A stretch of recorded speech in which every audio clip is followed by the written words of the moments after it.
A few days ago, I made a video all about the benefits of being an early riser at the place where dreams come true. You can find that video right here, and based on some feedback that I got, I think it was rather helpful. So today I'm tackling the other side of the equation, the benefits of being a night owl at Disney. You ever closed a Disney park before? It is an absolutely magical experience. I stayed. It's about 9:40 now.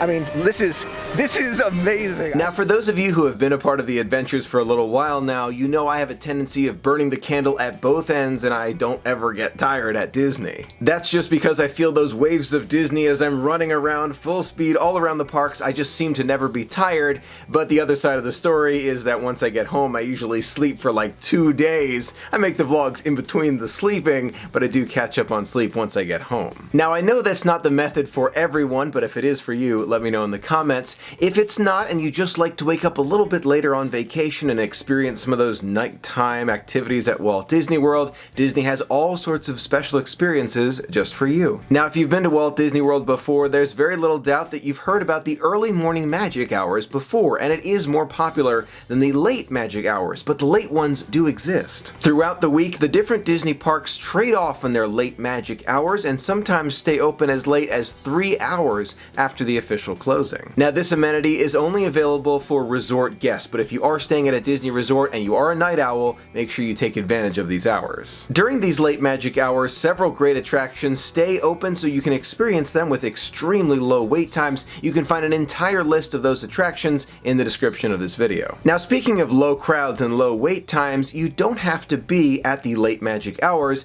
to experience lower crowds. It's a well-known fact that after the fireworks each night, let's say at the Magic Kingdom, most of the crowd, usually, this does not always happen, but usually, they will make their way to the buses, to the trams at that point, and head out of the parks, leaving them relatively empty for those who remain behind. At the time of filming, this tip is most useful at the Magic Kingdom, because at Epcot, Illuminations marks the end of the day, and everything starts to close down as soon as Illuminations begins, so there's not much to do after the fireworks. At the Magic Kingdom, it's not always that way, sometimes, but not always that way, and sometimes the fireworks don't immediately mark the close of the park, so there are still things you can experience after they go off. Another great advantage to staying late at a Walt Disney World theme park is the ability to take pictures with basically no one around. Now, most of these pictures were taken after park closing, but you don't necessarily have to wait that long. Sometimes, depending on the time of year, the crowds will really start to thin out rather early, and you can get some of these special photos relatively early in the evening. I love these shots because I really feel like king of the kingdom, and when I get back home, I can show them to friends, and many will ask, "Michael, how did you do that?" It's always fun to smile and say, "Oh, you know, I was just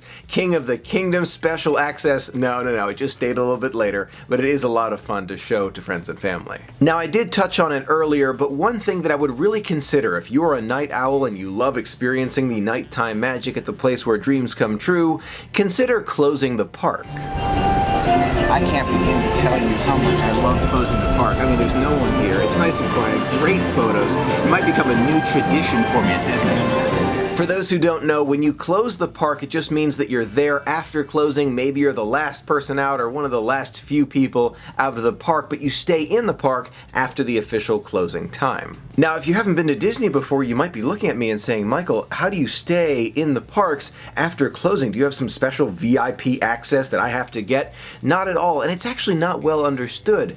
Basically, you stay after the park officially closes, and no one rushes you out. It's a policy that has been used by Disney for as long as I can remember. Disney security and management will never just force you out. They say, "You've got to go, you've been here too long, get out of here." They will never do that. Instead, they will slowly start to follow you out. Not crowding you, but they'll follow you. It's really fascinating what happens about 30 minutes or an hour after park closing. So you're in the park an hour after it has closed and none of the rides are operating, but you're still there.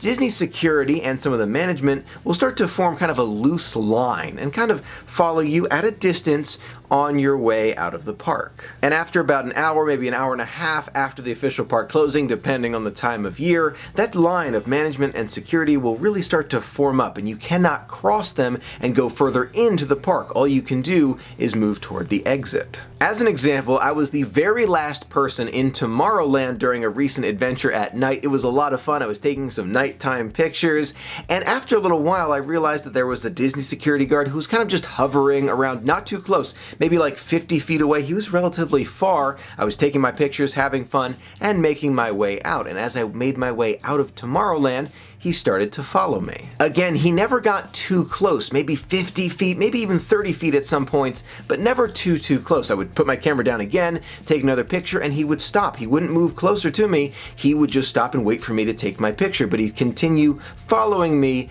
out of the park at a very nice distance. Once I got to the hub area and the partner statue, the Disney security guard roped off Tomorrowland and then went on his way to some other duties. So he followed me all the way out of Tomorrowland, and then the process begins again from the hub down Main Street. I always have a lot of fun closing the park, and I love taking those really special pictures. They never rush me, and as I make my way out, they just make sure I don't go deeper into the park since it is closed. Now, I have closed the park many times, and I really do enjoy it, but one thing I always stay cognizant of is the fact that the Disney security and management have to stay a little bit later since I am there. So I make it a point not to be the very last person out of the park. Maybe I'm the last person out of Tomorrowland, but not out of the entire Magic Kingdom, just as an example. The reason I do this is just out of courtesy. These cast members have worked extremely hard throughout the day to make a magical experience for me. I don't want to keep them there super late and they're losing sleep. I don't want to do that to them. So usually I'm not the very last person out of the park,